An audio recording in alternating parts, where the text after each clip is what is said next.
You're watching the Lenoir-Rhyne Bears Football Weekly Press Luncheon with head football coach Ian Shields.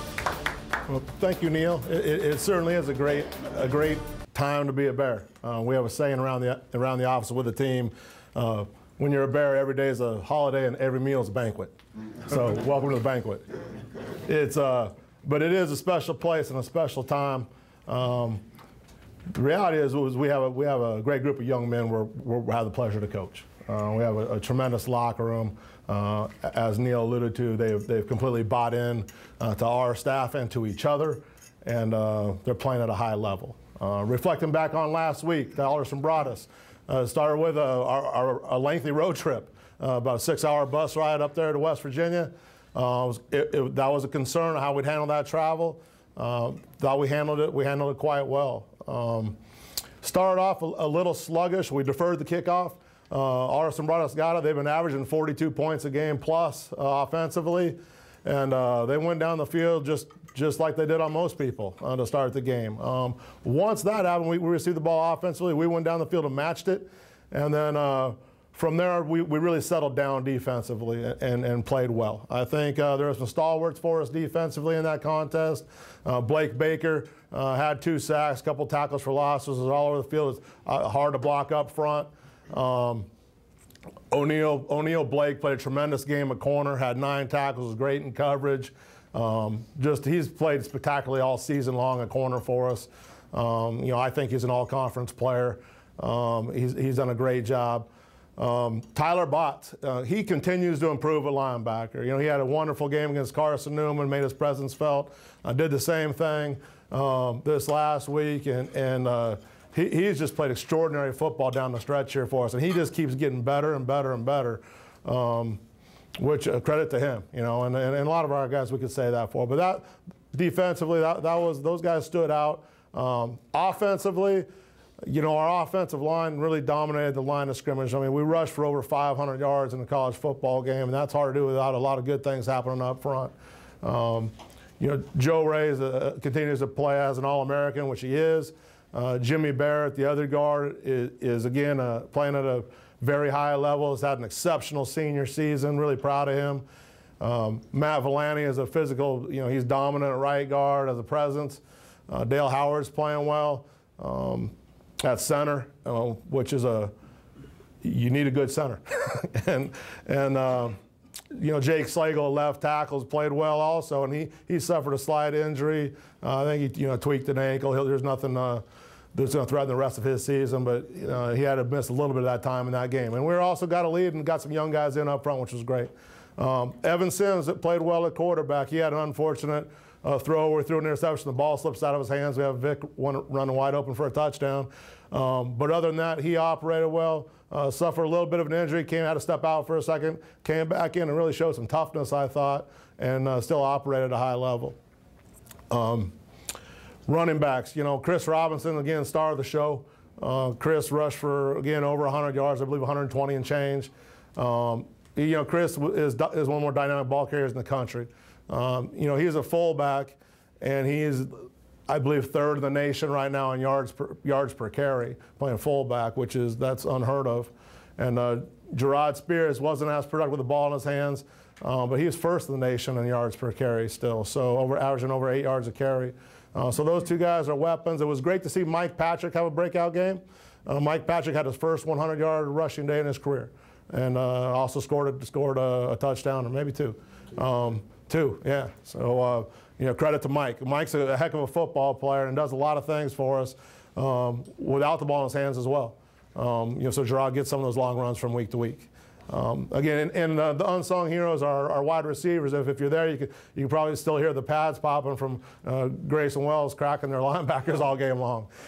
So Grayson had a tremendous game block, and Vic Brannon as well. Setting the edge for some of our perimeter runs where we had a lot of success last Saturday. And again, I think our kickers and punters just had fabulous seasons, along with our snappers. So good team win. To win on the road, 42-7. Culminated on the way home on the bus ride, we found out that we were the outright Southern Atlantic Conference champions.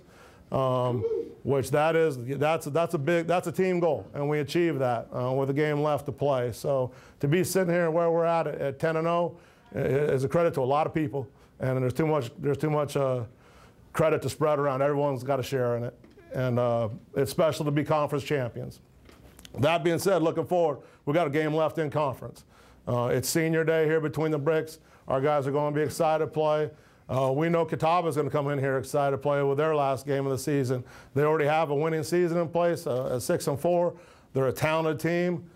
They've played well.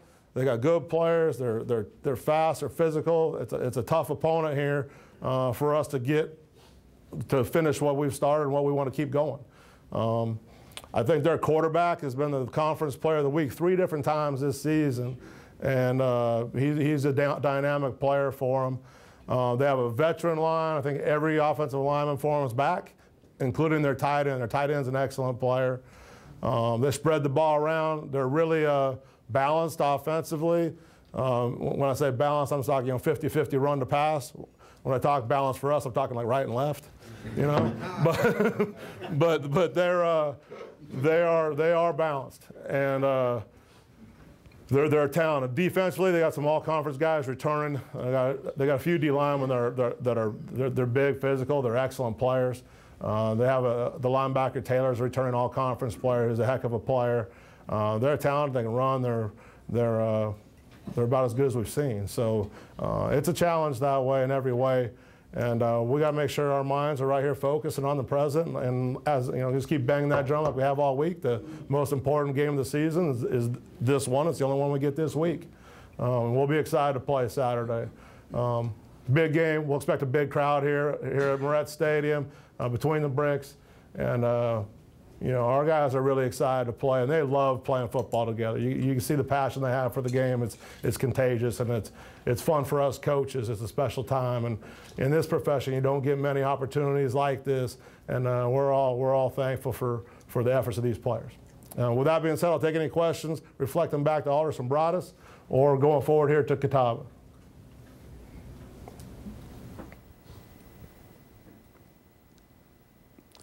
Coach, with this the game coming up, a win for you is going to accomplish some things. An undefeated regular season. I know you're probably going to play some more games, but an undefeated regular season, probably a win would give you the top seed in the region. You know, probably enable you to hold on to that. And I wonder if you could just comment on the meaningfulness of winning this particular game. Well, a win would be significant this Saturday for a lot of reasons. I mean, it's senior day here between the bricks for our guys. They finished with a goal of winning the conference championship, and we've achieved that. But they also wanted to go through the conference undefeated, and that's still to be determined. We have a big game in front of us to determine whether that happens or not. Certainly, following that game, we can look forward to whatever may be next. We know we're going to be in the playoffs, but right now our focus is to go play a tough Catawba team here at home and keep what we have going on.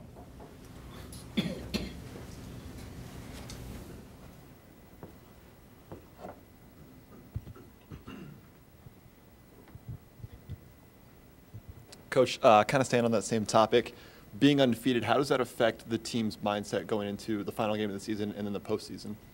Well, I can only think in a positive way.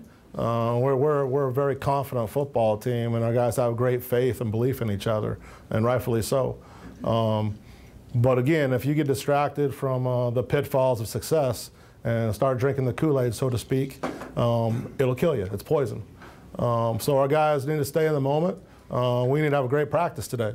Great practice Wednesday and earn the right to win on Saturday. And you got to get back to the grind and earn the right to win. You got to pay the price and not get distracted by all the pundits out there and the media or fans or parents that are well-meaning. We have to put the blinders on and not listen to a word of it because positive or negatively, it doesn't help us play any better. So we got to stay in the moment and get ready to play this Saturday against Catawba, and that's where the focus has to be. It's on the next play. Coach, going back to Alderson Broaddus, on your trip up, I think you had mentioned that they were going to maybe stop and have a practice. What was the experience for those kids? Well, you know what, we were really fortunate. We stopped at Virginia Tech in Blacksburg. It was a little bit of a detour, but not much of a detour.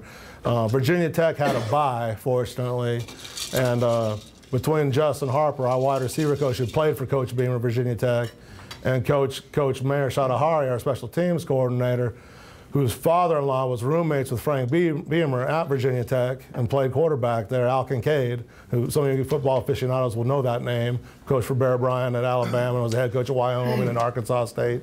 Between those two men, they kind of they got us in the door, and then they opened up we got the red carpet treatment there. So we got to practice in the stadium for our Fast Focus Friday practice.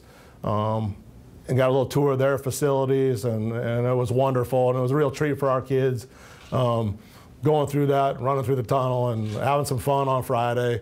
And they didn't play Metallica for us or anything like that, their entrance, but it was a great experience for our guys. I think it was a real treat. I think it was a great way for us to break up a long trip, and I think it paid dividends, and I know those kids will remember that trip for as long as they live. So that was neat that could happen for us. Special opportunity. Coach, what was it like meeting MC Hammer, and what was the whole situation? How does he show up in Philly? Well, it's a small world. His son was a senior there. It was senior day at Alderson Broaddus, and so he was there for that. And actually, I spotted him on the sideline. We have a mutual friend who's a college coach, Alonzo Carter at Contra Costa Junior College in Richmond, California. Alonzo used to be the head coach of McClymonds High School in Oakland. When I recruited the Bay Area, I've known Alonzo for over a decade now. Well, he was one of MC Hammer's dancers during the heyday. and so we had a mutual friend there. And so as soon as I mentioned that, then he really opened up to us, and we had some fun with it. And then after the game, what a great man. I mean, what a blessing it was for our team. Obviously it was a fun day, winning 42-7, but then we're out there with Hammer in the parking lot, and everyone's showing us their worst dance moves, So that was just a cherry on top of the sundae, to finish it. But that was neat for our guys as well. You talk about a trip to remember. That was a lot of fun, and it was fun for me, Hammer, and what a class act he was. We've talked many times about kids being one play away. We have an extraordinary team like you talked about. All of our players are always in the game, whether they're on the field or not. We talked about Isaiah earlier in the year when he wasn't playing, how he was kind of an extra coach on the sideline. Saturday, when Evan went out, you came over and spent a little bit of time with Trayvon. Then I don't know if you know or not, but when you turned back to the game, Miles was right there with him, and then with Evan while Evan was out. Can you talk about how important it is for, like, your star quarterback's not playing, he may check out, but our players don't do that? Well, those guys certainly don't. We hope none of them do. We say we're playing through each other and for each other, whether you're in the game or on the sideline. We're not taking any tourists on those buses to those games. We're taking guys that are coming with an intent to a business trip and playing football. But I'm proud of the young men on our team and how much they care about each other. I think that's a key part of why we are where we are. And that started with team building and training camp, and prior to that. But Miles Freeman's been an exceptional leader for our team, and he just wants to win. And he wants the Bears to win. So for him to be there for Trayvon is great. And quite frankly, it's expected. And Isaiah Whitaker, the same thing. He's been there all season. Here's a guy who was a preseason All-American, got his first touchdown, the 10th week of the season. And the guy in front of him is a star, right now. So completely unselfish, and there's the old acronym team, together everyone achieves more. And that's true of this team. They care about each other and they play hard, and there's not many selfish guys in that locker room. It's a group of unselfish guys that are committed to a cause and to each other, and that's why we are where we are. Coach, why don't you tell this assembled group about your August conversation with your team involving Wally? Well, Well, we talked. No one's irreplaceable in any organization, and we went back to this summer. You know, there's going to be times in this game where guys go down. I mean, it's a collision sport, and guys are going to go down. So someone else is going to have to step up. So you know, we referenced the great Wally Pipp. Somebody scratching his head, who is the great Wally Pipp? Well, Wally Pipp was the starting first baseman for the New York Yankees. Was an all-star. You know, he got a little sick one day, or cold, or sniffle. I don't know the exact story, but I know the moral of the story is he took the day off, and the next guy that stepped in was a young guy, had a little bit of talent, named Lou Gehrig, and Lou Gehrig continued to play the next 2,000 plus games at first base for the New York Yankees, and no one forgot Wally Pipp wasn't there anymore. So the point is if you are hurt, there's a chance you could get Wally Pipped. Get healthy and get back out there, you know, or else, you know, and not that our guys aren't fighting like crazy to get back healthy. They all are. But we do have some depth. I'm not sure Lou Gehrig's here, but we do have some depth and some guys that are capable of stepping up. And you know, Chris Robinson's a prime example. You know, he's a 2 going in. And now he's a potential All-American. So we have some talent, and we got guys that are bought in and working hard. It's rivalry week. There's no rivalry in this conference like the Catawba Lenoir-Rhyne rivalry. You're in a unique situation. You've played in and coached in some of the biggest rivalries in the country, from the Civil War to Army-Navy.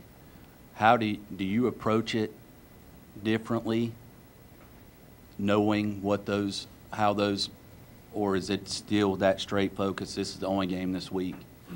Well, I think rival games, no matter where you're at, they're going to be emotional football games. And particularly in the last game of the seasons, you know, referencing any of the other rivalries I've been privileged to be a part of, they're going to be emotional games. You don't have to worry about your team being up for that game. If anything, you got to make sure your team's not out of their mind up and loses focused. So we know what's at stake. We know this is a huge rival game, and Neil would know the history better than I, or Tommy Neil would know the history better than I. I believe we played Catawba the last game of the regular season for like 312 years, or I know it's been a long time. 94th year. The 94th year in a row. So that's special to have that in place, that continuity, that rivalry. That's very unique, and we're aware of that. I think in our preparation, though, you do have to keep the steely-eyed focused and treat everyone as a nameless, faceless opponent, and we just play to our potential and play our best. And that's our message to the team every week, and that keeps you from the emotional highs or lows, and you go about and handle your business. And that's the plan, at least. That's easier said than done when you're working with 18 to 22-year-olds. You know, but we are excited about this rivalry, and we're excited to get out there Saturday and play to our potential. Coach, referencing that and going back to where you came from, in a small couple sentences, what was the Army-Navy rivalry? What would, you know, no, I'm sure not many of us have ever been to one of those games. What was it like? Well, yeah, I could speak for 2 days on that, but you know, when I was at Army, we never beat them. That's probably why I'm standing right here. You know, we had some close calls, but all joking aside, and those were painful, some of them. But that's an experience unlike any other. I mean, that's if you're a football fan, that's on the bucket list. You got to do it. It's a goose bumper. You know, you walk out there and it's unlike anything else. I've been fortunate to be a part of the Civil War. I've been to the big game, Cal Stanford. I've been to the Iron Bowl as a fan, Auburn, Alabama. You know, and then in the Army-Navy game and around some others.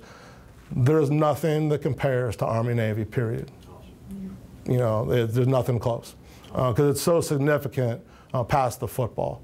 To all the you know, it's appropriate on Veterans Day to talk about that.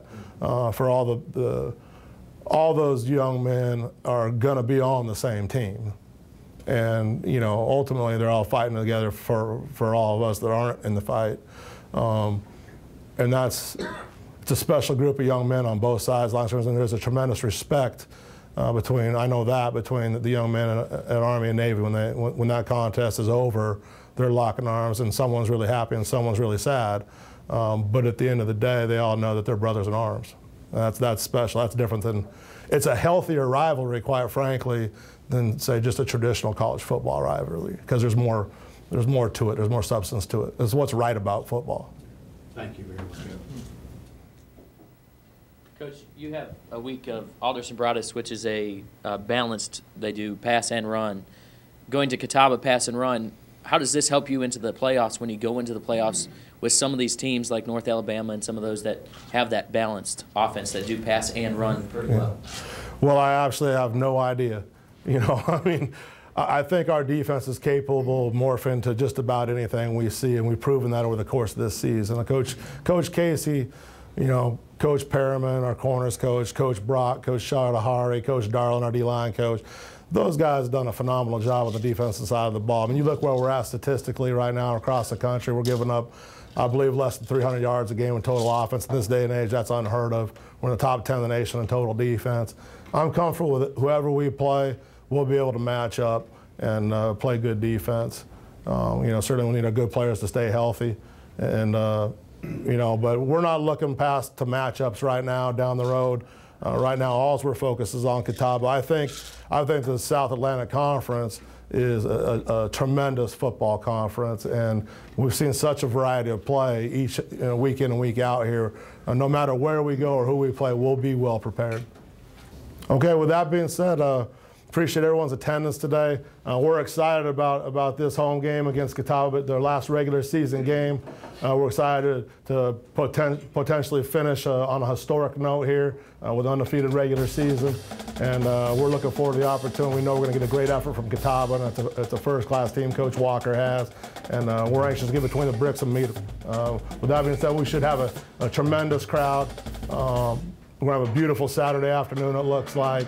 Remember, kickoff is now at 12:30, so get up, get your breakfast, and get to the stadium. Amen. Go Bears. Go Bears. What time is it, Tom? It's Bears. Bear time.